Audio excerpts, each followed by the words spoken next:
이번 시간은 챕터 2의 동기기 시간이 되겠습니다. 동기기는 속도와 주파수가 일정한 회전기를 우리는 동기기랍니다. 속도와 주파수가 일정한 회전기.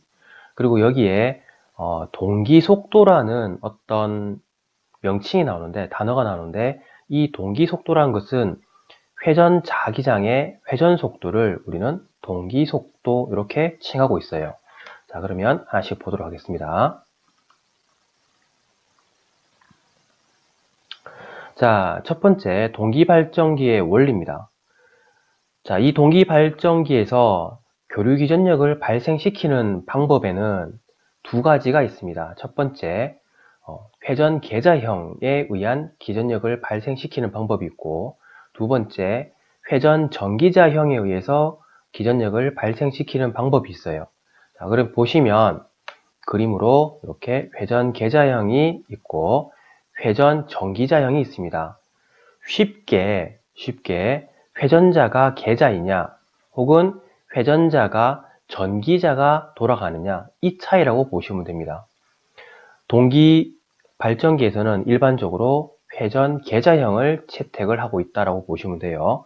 간단하게 이 회전 계좌형 같은 경우는 전기자도 마찬가지지만 회전 계좌형 같은 경우는 N극, S극에 자개의 성질을 띄어서 자석을 만든 다음에 이것을 일정한 방향으로 회전을 시키면 플레밍의 오른손 법칙에 따라서 고정자 권선에는 교류 기전력이 유기되는 형태를 말합니다. 이 동기 발전기에서는 일반적으로 회전 계좌형을 채택을 한다고 했는데, 이 회전 계좌형에서는 이 계좌 부분에 이렇게 권선을 감습니다.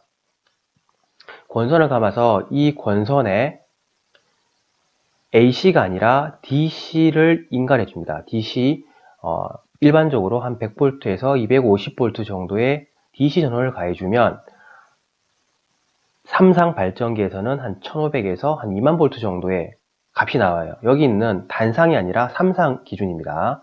자, 그러면 여기에 이 단상의 회전 계좌형을 회전시켰을 때 파형은 어떻게 나오냐? 이러한 파형이 나옵니다. 이러한 파형을 우리는 명칭을 뭐라고 쓰느냐면 플러스 마이너스 회전 방향이 바뀐다고 해서 교번 자개라고 합니다. 교번 자개. 그러면 삼상에서는 어떻게 했을까? 삼상에서는 자, 이렇게 N극, S극 지금 들어가는 코일, 나가는 코일 감아놨죠. 이렇게 코일을 감은 상태에서 이 코일 부분에다가 이렇게 전원을 가해줍니다. 앞서 제가 DC 100V에서 250V 정도의 AC가 아니라 DC입니다. DC 전원을 가해준 상태에서 이 회전자를, 즉 이 부분이 계좌죠. 이 회전 계좌를 일정 방향으로 회전을 시켜주시면 플레밍의 오른손 법칙에 의해서 권선에는 기전력이 발생되는데, 이때 발생되는 기전력은 1500에서 보통 20000V 정도의 기전력을 얻을 수 있습니다. 높은 값을 얻을 수가 있죠. 그래서 이 동기발전기 같은 경우는 보통 발전소의 발전기로 사용한다라고 보시면 됩니다.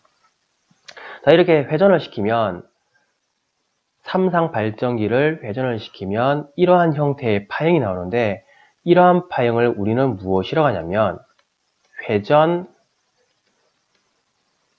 자개라고 합니다.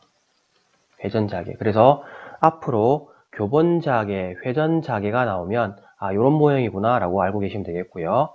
이 동기기는 속도와 주파수가 일정하다라고 했는데, 속도는 이 계좌가 돌아가는 속도를 의미합니다. 이 속도와 여기서 발생되는 주파수, 즉 이걸 제가 회전 자개, 다른 말로 회전 자기장이라고 하는데, 회전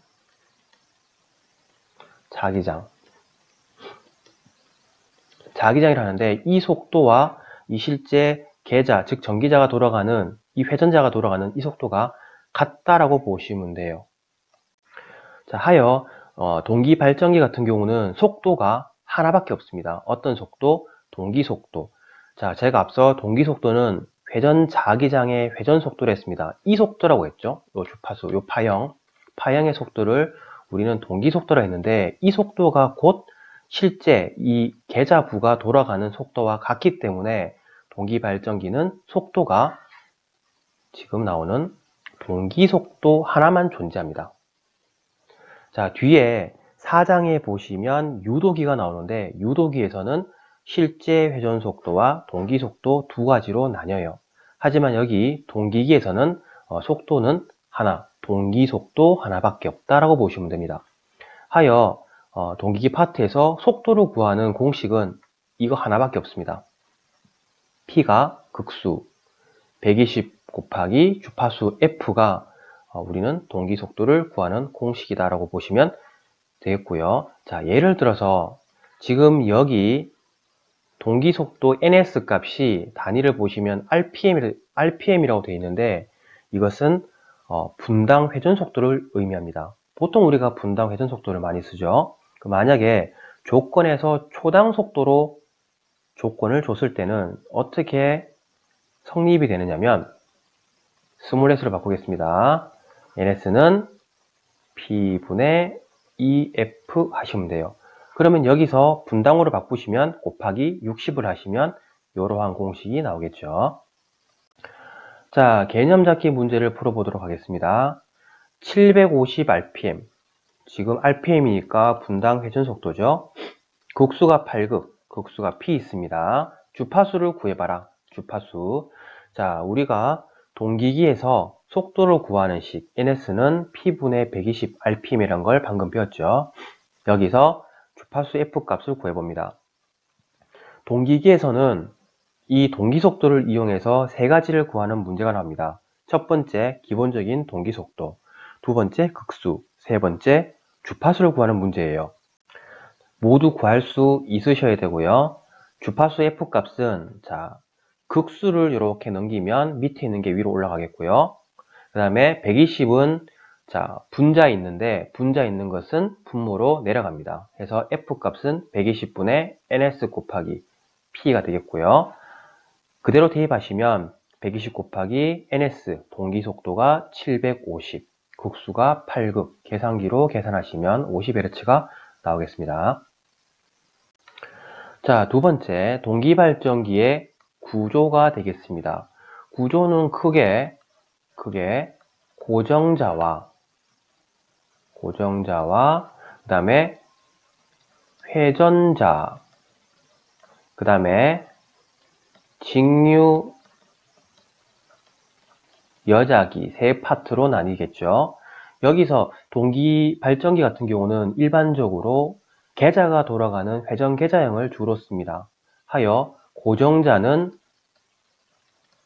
전기자라고 보시면 되고, 회전자는 계좌라고 보시면 돼요.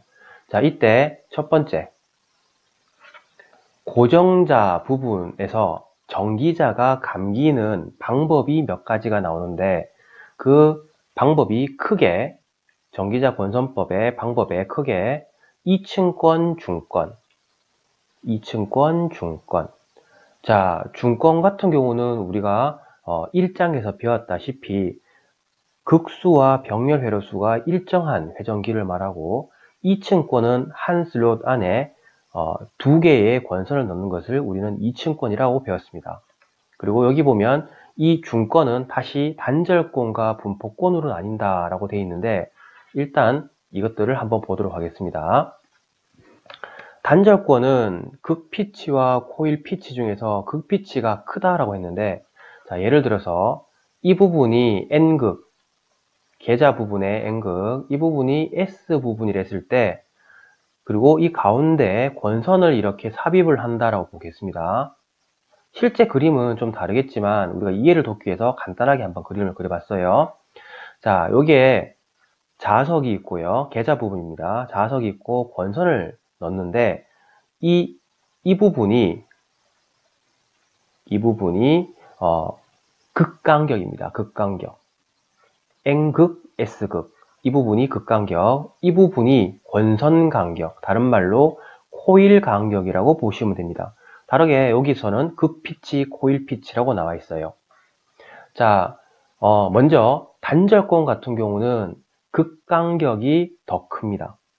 권선이 적어요. 그러면 예를 들어서 단절권 말고 전절권이란 게 있는데, 전절권 같은 경우는 그림을 제가 다시 그려볼게요. 전절권은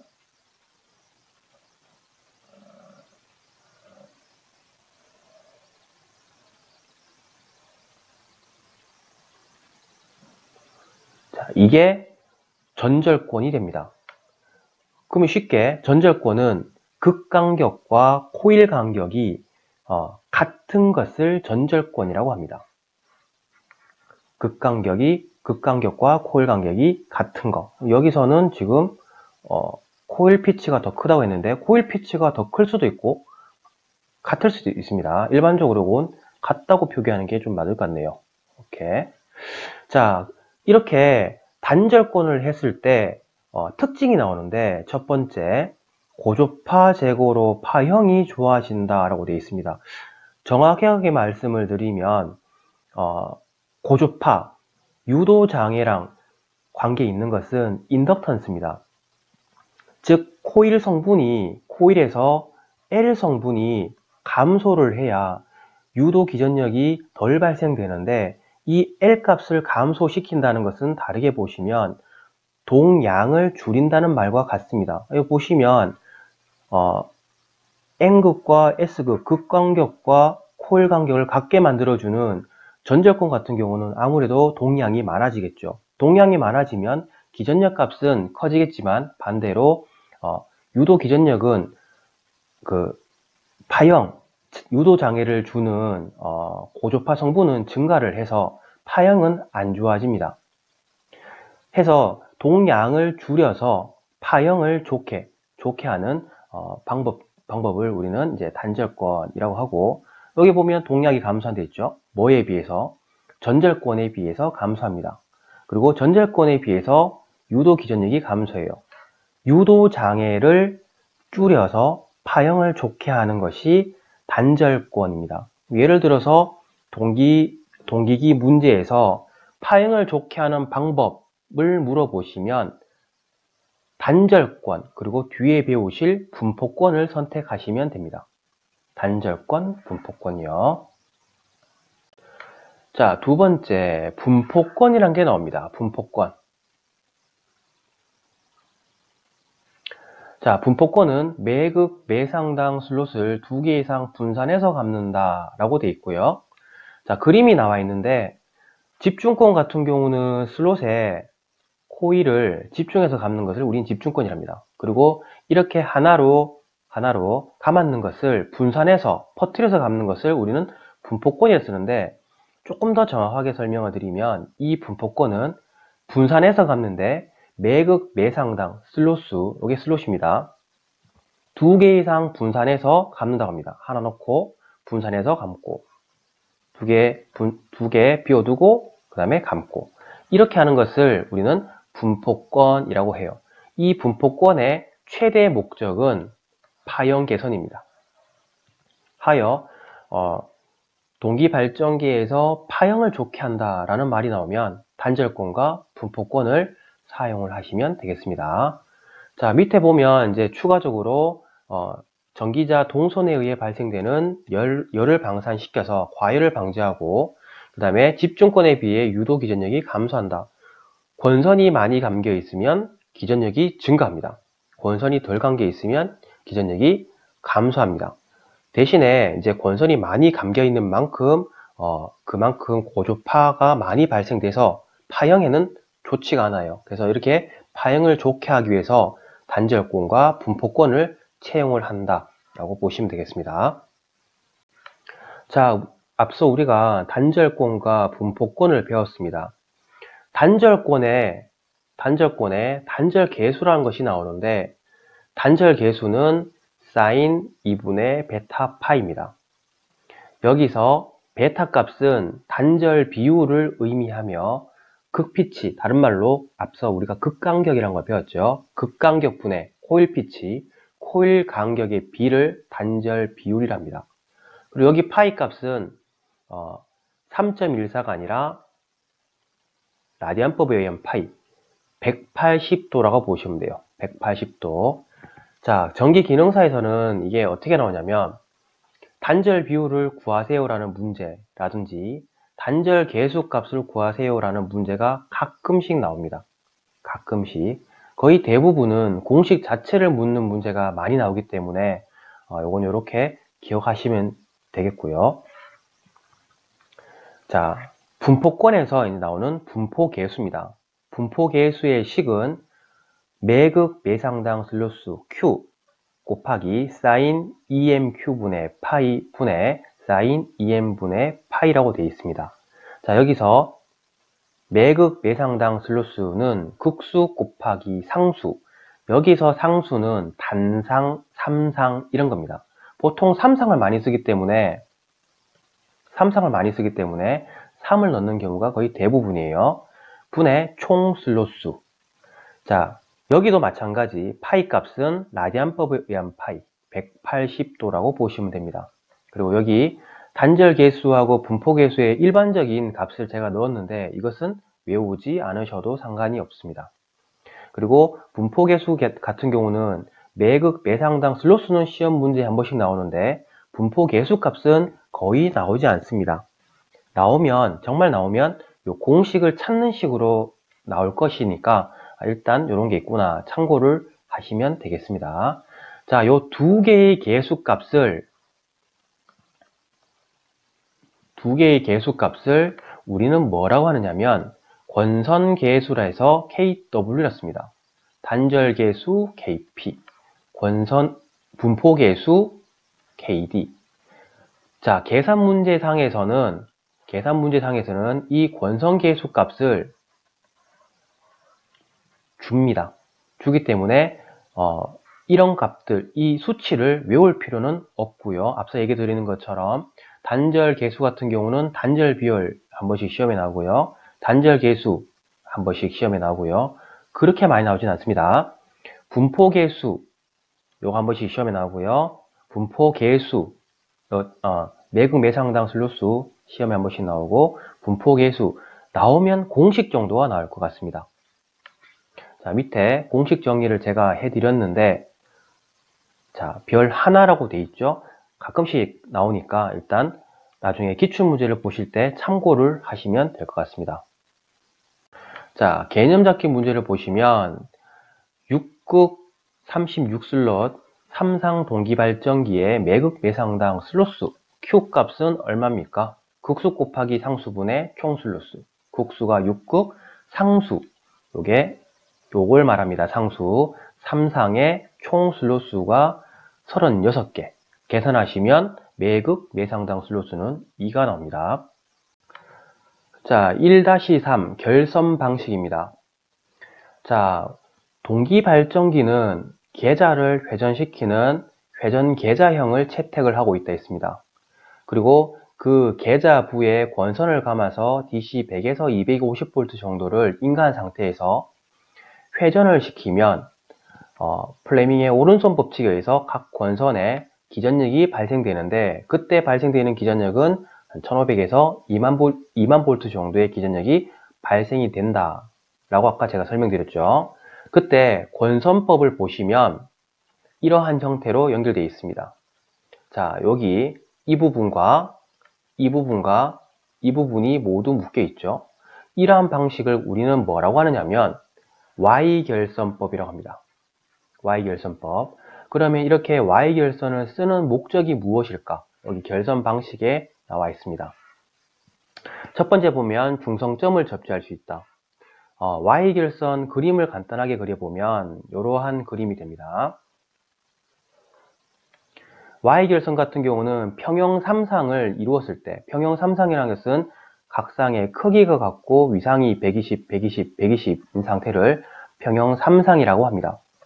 그때 평형 3상이 형성되었을 때 이 가운데 점의 전위는 0전이에요. 전압이 0V라고요? 그러면 전이 차갑기 때문에 전류는 흐르지 않겠죠. 이 특성을 이용해서 우리는 접지를 할 수 있고요. 혹은 중성선을 하나 인출할 수가 있습니다. 만약 여기 전이차가 생긴다고 한다면 접지도 못할 것이고 중성선도 결선할 수가 없을 거예요. 자, 이렇게 영전이인 특성을 이용해서 우리는 첫 번째 중성점을 접지를 할 수 있습니다. 만약에 이 각상의 이상전압에 의해서 이상전류가 흘렀다. 그러면 계전기가 동작을 해서 어떤 회로를 우리가 보호할 수 있겠죠. 자, 두 번째, 이 Y결선 같은 경우는 이 부분이 성간전압이고 이 부분이 상전압이에요. 공식으로 성간전압은 상전압의 루트 3배, 상전압은 성간전압을 루트 3분의 1배로 나눈 값이에요. 즉 여기 상에 걸리는 전압은 성간전압을 루트 3으로 나눈 값만큼 걸립니다. 해서 순간적으로 이 상전압의 권선에 높은 전압이 걸린다고 하더라도 보호를 할 수 있겠죠. 전체 다 걸리는 것보다 이 특성에 의해서 3분의 1로 감소된 전압이 걸리면 상대적으로 안전할 거예요. 그래서 이 동기발전기에서는 이 상부분에 아크 방전, 다르게 보시면 권선 간에 코로나 아크가 발생할 수 있는데 이거에 의한 열화 현상을 방지할 수가 있습니다. 뭐 때문에? 아크라는 것은 순간적으로 높은 전압이 걸릴 때 그 다음에 빛과 열이 발생되는 현상인데 이것을 루트 3분의 1배만큼 감소를 시킬 수가 있습니다. 줄일 수가 있단 말이죠. 그 다음 권선의 불평형 및 상구조파에 의한 순환전류가 흐르지 않는다. 정확하게 말씀을 드리면 순환전류가 이렇게 흘러요. 흐르지만 접지가 되어 있으면 접지선 인근 쪽으로 이 값이 흘러가기 때문에 순환전류가 흐르지 않습니다. 대신 이 접지선 인근에는 무엇이 발생한다? 유도장애가 발생할 수 있다입니다. 자, 그리고 뒷부분에 보시면 이 회전 계좌를 사용하는 이유가 나오는데 그림이 있기 때문에 한꺼번에 설명을 드려보도록 하겠습니다. 자, 만약에 이 계좌부가 전기자랑 반대로 있다 라고 생각을 해 보십시오. 반대로. 그러면 이 계좌 부분 같은 경우에는 지금 DC 100에서 250V가 흐르고 있는데 이게 고전압이 걸린다라고 생각을 하면 되게 위험하겠죠. 그죠? 그래서 이 전기자 부분, 고전압이 걸리는 전기자 부분을 고정을 시킵니다. 앞서 Y결선을 한다고 했으니까 중성점을 접지를 할 수가 있겠죠. 그래서 이상전압에 대한 방비가 용이하고요. 이 계좌 부분을 회전자로 쓸 수 있는 이유 중에 한 가지가 DC 100에서 250V를 인간대에 있습니다. 그러니까 전압이 DC에 저전압이 걸리기 때문에 전기자를 회전시키는 것보다 훨씬 더 전기적으로 안전합니다. 또한 계좌는 그림이 이렇게 그래서 그렇지 이 계좌 부분은 쇳덩어리입니다. 쇳덩어리. 그래서 기계적으로 튼튼하고 안정성이 높은 이 계좌 부분을 회전시키는 것이 전기자를 회전시키는 것보다 훨씬 더 유리합니다. 그래서 보통 동기발전기는 계좌를 회전시키는 회전계좌형을 많이 사용한다 라고 보시면 되겠습니다. 자, 두 번째 회전자 부분입니다. 회전자 부분은 우리가 이제 계좌라고 배웠는데 종류가 두 가지가 있어요. 종류가 두 가지. 자, 그러면 이 종류의 특징을 보도록 하겠습니다. 위에 요 계좌의 종류라고 보시면 되겠습니다. 계좌의 종류가 첫 번째 원통형이 있고요. 다른 말로 비돌극형이랍니다. 철극형이 있습니다. 돌극형이래요. 차이가 무엇이냐면 원통형은 이렇게 원통 형태로 되어 있으며 극수가 N극, S극, 극수가 되게 적어요. 돌극형 같은 경우는 이런 식으로 N극, S극, N극, S극 여러 형태로 극수를 많이 만들 수 있는 것을 돌극형이랍니다. 차이가 뭐냐면 말 그대로 극수가 적고요. 원통형을 사용했기 때문에 이 부분이 공극입니다. 공극이 일정합니다. 철극형 같은 경우는 극수를 많이 쓸 수 있는 대신에 공극이 불균일하고요. 중요한 게 이건데, 원통형 같은 경우는 고속기 터빈 모터에 사용하고, 그 다음 돌극형 같은 경우는 저속기 수차 발전기 이용한 데 있는데, 왜 이걸 쓰는지 한번 보도록 할게요. 우리가 앞서 동기 속도를 배우실 때 P분의 120F라 했죠. 자, 예를 들어서 이 원통형 같은 경우는 극수를 적게 한다 있습니다. 적을 수밖에 없죠. 적게 하면 만약에 내가 내고 싶은 출력을 내기 위해서 속도는 어떻게 될까요? 빠르게 됩니다. 빠르게 하여서 압축 전기, 즉 포화 전기를 압축을 시켜서 이 압축된 전기를 딱 쏴서 빠르게 회전시키는 고속기, 즉 화력 발전의 터빈 모터에 적합한 게 이 원통형이 되고요. 이 돌극형, 철극형 같은 경우는 공극이 많대 있습니다. 그럼 반대로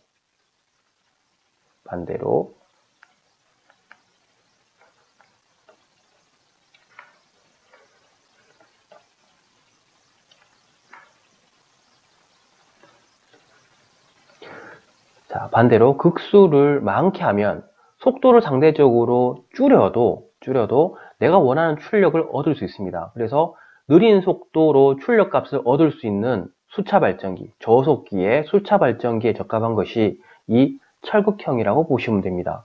시험에서는 이 형태 자체를 묻는 문제도 잘 나오고, 그 다음에 특징적인 걸 묻는 것도 잘 나오니까 잘 기억을 해 두시길 바랍니다.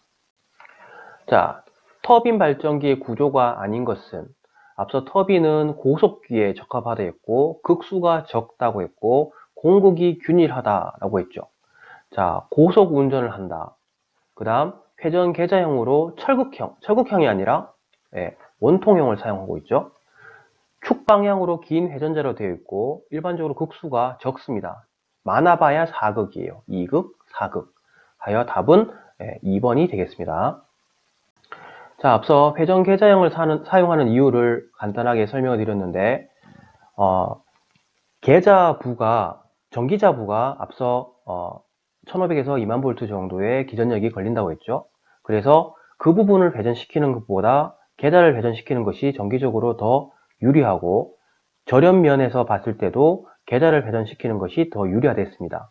두 번째, 계좌부가 전기자 부분보다 철의 분포도 많고 기계적으로 튼튼하기 때문에 계좌부를 회전시키는 것이 유리하다라고 설명드렸죠. 보시면 계좌의 철의 분포가 전기자에 비해 크므로 회전 시 계좌가 더 튼튼하다, 기계적으로 더 강도가 세다. 그 다음 계좌부의 구조가 간단합니다. 전기자는 권선이 많이 감겨있기 때문에 구조가 복잡하고, 회전시켰을 때 풍손이라든지 마찰손에 의해서 권선이 소손될 우려가 있습니다. 그래서 구조가 간단한 계좌를 회전시키는 것이 유리하고, 교류 고압인 전기자보다 직류 저압인 계좌를 회전시키는 것이 유리하다. 계좌는 DC, 직류에 저압이 걸려있고, 전기자는 특고에 교류가 걸려있기 때문에 계좌를 회전시키는 것이 유리하겠죠. 그 다음 교류고압인 전기자가 고정되어 있어서 절연이 용이하다. 이런 특성에 의해서 회전 계좌형을 사용하고 있습니다. 개념 잡기 문제를 풀어보도록 하겠습니다.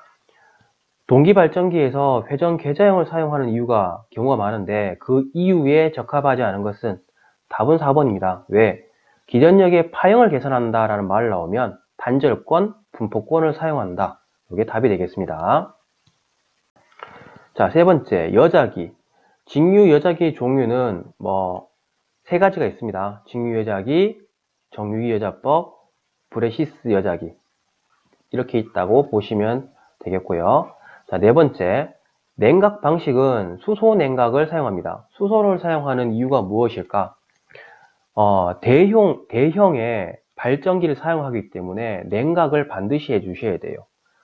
냉각을 제대로 하지 않으면 발전기 자체가 과부하가 걸려서 나중에 발전기 자체가 소선될 우려가 있기 때문에 냉각을 해줘야 되는데 그 냉각을 무엇을 하느냐? 수소 냉각이란 것을 사용합니다.